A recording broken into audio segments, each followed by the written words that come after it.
এত মানুষকে হত্যা করা হলো, এত মানুষকে গুম করা হলো, এত মানুষকে খুন করা হলো, এত সম্পদ লুট করা হলো। অবাক হয়েছি আমরা এই ভেবে এবং দেখে যে তাদের মধ্যে ন্যূনতম কোনো অনুশোচনা বোধ নেই, অনুশোচনা বোধ জাগেনি। দেখতে পাচ্ছি এই স্বৈরাচার তথা গণহত্যাকারী যে দলটি, তারা নিজেদেরকে গোছানোর চেষ্টা করছে এবং বিভিন্ন জায়গায় তারা হামলা করছে। আপনাকে ধন্যবাদ, দর্শক শ্রোতাকে অভিনন্দন। মানুষের অধিকার আদায়ের সংগ্রাম চিরন্তন, এটি কোনোদিন শেষ হয় না। বিভিন্ন ভাবে স্বৈরাচাররা আসার চেষ্টা করে, এসে যায়, মানুষের অধিকার হরণ করে। তারই ধারাবাহিকতা এখন দেখা যাচ্ছে আমাদের দেশ। এবং দুইজন সম্মানিত উপদেষ্টার, যেহেতু তারা শপথ নিয়েছেন, উপদেষ্টা হয়েছেন, আমি তাদেরকে উপদেষ্টা হিসেবে সম্মান জানাচ্ছি। তাদের বিষয়ে নানান বিষয়াদি এদেশের সাধারণ মানুষের কাছ থেকে উঠে এসেছে। সেইগুলোর মধ্যে অন্যতম হলো যে একজন, তার পুরা পরিবার, তারা পরিবারের মধ্যে আপোষে দুই ভাই দুই দিকে গেছেন, কিন্তু তাদের গোড়া এক। তারা তাদের প্রভুত্ব বিস্তারের জন্য এবং তাদের ব্যবসাকে টিকিয়ে রাখার জন্য যশোর অঞ্চলে একটি পরিবারতন্ত্র কায়েম করেছেন এবং সারা দেশে তারা যে ব্যবসা বাণিজ্য পরিচালনা করেন তার একচেটিয়া কর্তৃত্বের অংশ তারা ভোগ করেন।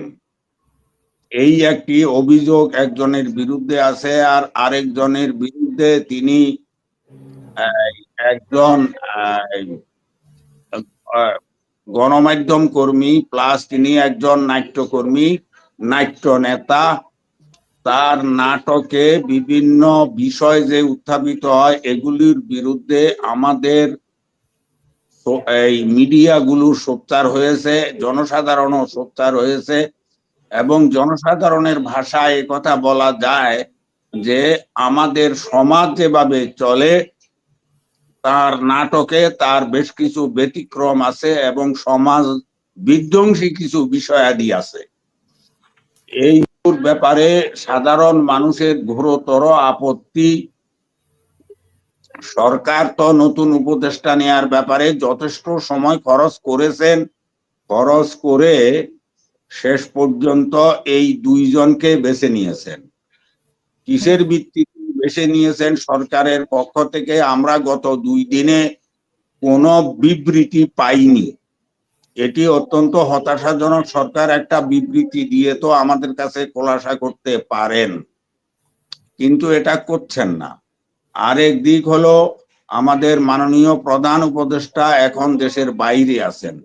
তিনি আজারবাইজানে এই আমাদের জলবায়ু সম্মেলনে অংশগ্রহণ করছেন, অলরেডি তিনি সেখানে আছেন।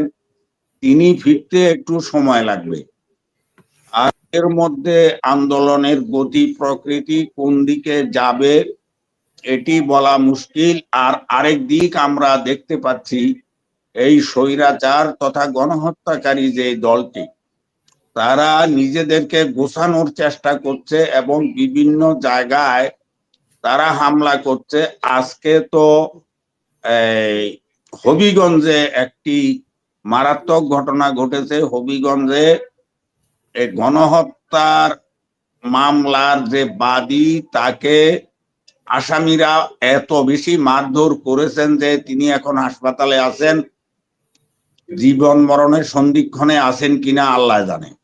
এছাড়া বিভিন্ন জায়গায় তারা ঐক্যবদ্ধ হওয়ার চেষ্টা করছেন। অবাক হয়েছি আমরা এই ভেবে এবং দেখে যে তাদের মধ্যে ন্যূনতম কোনো অনুশোচনা বোধ নেই, অনুশোচনা বোধ জাগেনি। এত মানুষকে হত্যা করা হলো, এত মানুষকে গুম করা হলো, এত মানুষকে খুন করা হলো, এত সম্পদ লুট করা হলো, এত সম্পদ বিদেশে পাচার করা হলো, দেশের ব্যাংকগুলোকে দেউলিয়া করে দেওয়া হলো, দেশের অর্থনীতিকে ধ্বংস করে দেয়া হলো, দেশের সমাজ জীবনকে বিভিন্ন ভাবে কায়দা কানুন করে বিচ্ছিন্ন করে দেওয়ার হীন চক্রান্ত করা হলো। এত কিছু করেও তারা যখন পতিত হলো, পতিত হওয়ার পরেও তাদের মনে চুল পরিমাণ কোনো অনুশোচনা নেই, তাদের মনের মধ্যে কোনো দুঃখ নেই, তারা বরং বুক ফুলিয়ে চলার চেষ্টা করে, তাদের কথাবার্তায় এটাই প্রমাণিত হয়।